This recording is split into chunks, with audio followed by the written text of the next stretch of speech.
guest speaker at the symposium? I'm the guest speaker at the symposium tomorrow morning. Okay. Yes. So I guess you got the phone call. We wanted you here in Memphis to discuss business. And this is natural for you. How long have you been in the business arena? Wow. If you realistically, probably since I got into college, because that's a business. College football is a business. Professional football is very much a business.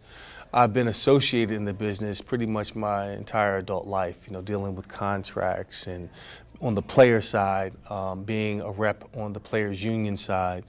So I was very familiar with the business world, so to speak, through my entire life. But I guess stepping out on my own and taking a chance on a dream, I would say I started in 2004. I got my degree in landscape architecture at Ohio State University, or The Ohio State University.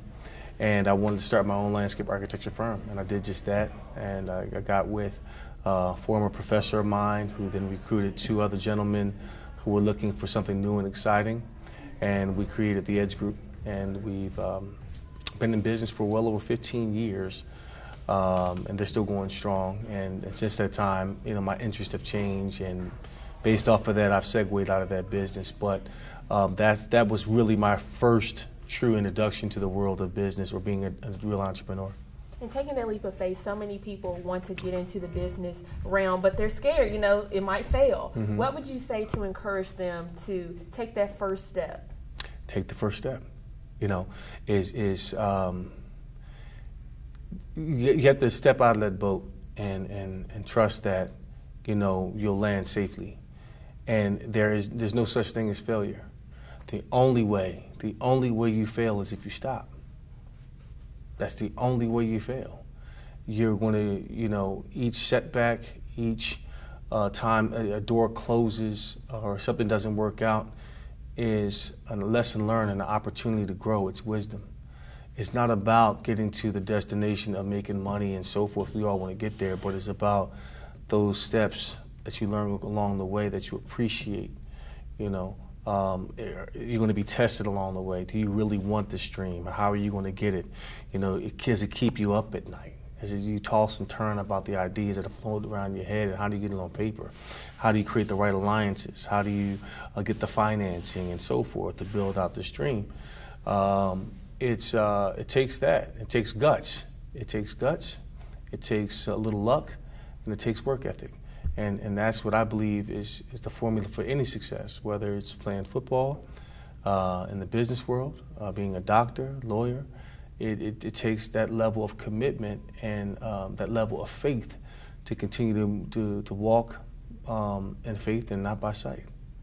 And how it affects the city of Memphis. I mean, small business is a big part of the economy. How important is business as far as keeping the economy going, visitors coming into the city, and then I guess self-promotion, you know, putting your best work out there to become successful on your own? Well, the best work you can do is promoting yourself, is having a great reputation. And you can put any type of product out there, but if you don't have a strong reputation, if you don't have great customer service, if your pricing isn't right, if the product isn't right, you know, it doesn't make a world of difference. So, you know, you have to really focus on building your reputation. You know, like your reputation will precede you. And that's the number one thing, you know, always being on time, delivering on time. Again, customer service, if you're in that arena, making sure the deliverables are there. And I think that's the most important thing. In terms of rebuilding the city of Memphis, you know, I played here in Memphis in 97, 98, 97. Yeah, 97. We played here in Memphis, and it was a city that was starting to grow slowly. It's kind of had its ups and downs. You know, you brought in the Grizzlies, the baseball team is here, and it's starting to reemerge.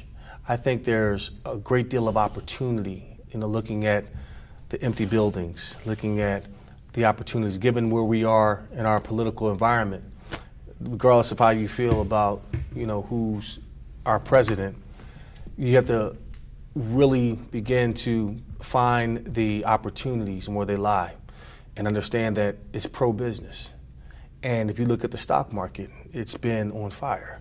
You know, it's gone, it's at record highs across all of the markets. So it's important to recognize and see that there are opportunities for you. So what you have to do as a young business professional is make sure your stuff is right. Make sure that you're completely qualified. And you have to go above and beyond the expectations of what people may want you to do. You know, be well informed, the education, the licensing, again, the right people, the right product. Everything has got to be in direct alignment of success in order for you to succeed and get there, because the opportunities are right now in this environment to take advantage of that. When you say going above and beyond, as minorities, do you feel we have to go even further? Absolutely. Talk about that, because so many people here are minorities and they're trying to take that first step, and it may be harder for them than the average person. And that's what you can't get concerned with. You can't allow what you may think is going to be a barrier to stop you because of the color of your skin, or you don't think you're going to get opportunities. You might talk yourself out of it. There are opportunities right now that in certain businesses that they have to have minority participation. But based off the lack of information or the lack of real businesses that are available in a particular arena, they can't take advantage of that. And you've got to look beyond, you know, well, it's somebody else's fault. You've got to continue to look in the mirror and improve on yourself, and to make sure that everything is right. Your whole entire game is tight from beginning, middle, and end. That's how it has to be. That's how it is, and that's how you want it to be. Because when you do achieve that goal, you want it to be worthwhile. You know, nothing is never going to be given to you.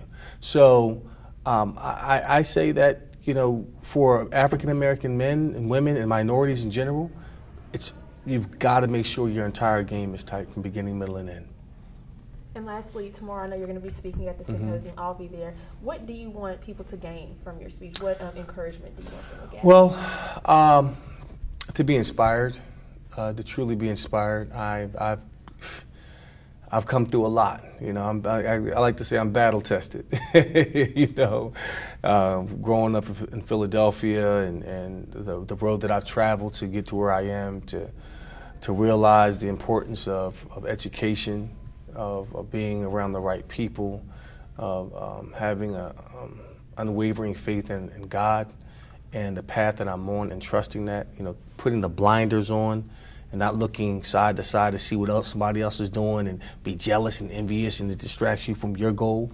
I really want people to be inspired and give them hope that they too can accomplish whatever they want to do with the gifts that they have, the resources that they have, and trust that if a door is closed, it might be closed for a reason, you know, and it's okay. You know, you got to thank God for the closed doors, not always for the open ones. You plan on opening a business here, since you said Memphis is just going to be thriving? Well, you know, there are opportunities. I haven't thought about Memphis as of yet, but you know, as I walk around and I see and I feel and I see the opportunities, if it makes great sense, then absolutely. I kind of see where it's going. Memphis is where Nashville was about 15 years ago. It kind of reminds me of that. The downtown wasn't really vibrant. It was hard to find a great place to hang out, nightlife, and it was really not a vibrant place. We always were searching for other spots to go to, whether it was New York or Atlanta or Miami. And now, you know, everybody's coming to Nashville from all over the country. Tourism is sky high. The entertainment life is great. The CMA Festival is there. The NHL playoffs was in town. Of course, with the Predators and their success, the Titans, the Nashville Sounds. Now we have the MLS soccer team. It's just been off the chain in terms of people coming to our city from across the world, based off of great leadership and a great focus on really having a thriving business economy downtown, investing in downtown, and it's been tremendous. And I guess people need to realize sometimes you got to invest in your city if you want it to grow. You can't always leave and then expect it to grow without that. Absolutely, absolutely. But I will say this: outside these doors, there's plenty of opportunity to take advantage of. And if you don't take advantage of it, it's nobody else's fault but yours.